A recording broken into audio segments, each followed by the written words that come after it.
Hi guys, welcome back to our YouTube channel. So in this tutorial, we're gonna learn how can we import or how can we insert a video in Microsoft PowerPoint. Now to insert a video, we'll click on Insert tab, and in the last group you can see there's something different from a Microsoft Word or Excel. There's an option for media.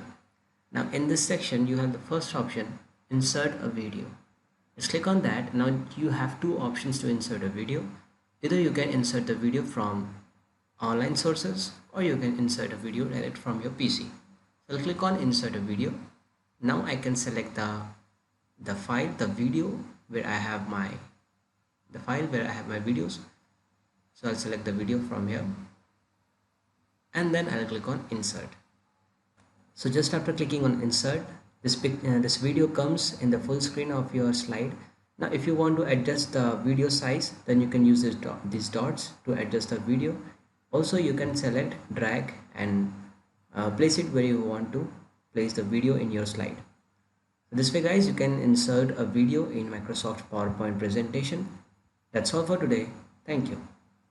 If you really like the content, then please like the video and please subscribe to see more videos like this. And you can visit mahagurus.com to see lots of other software courses. Thank you.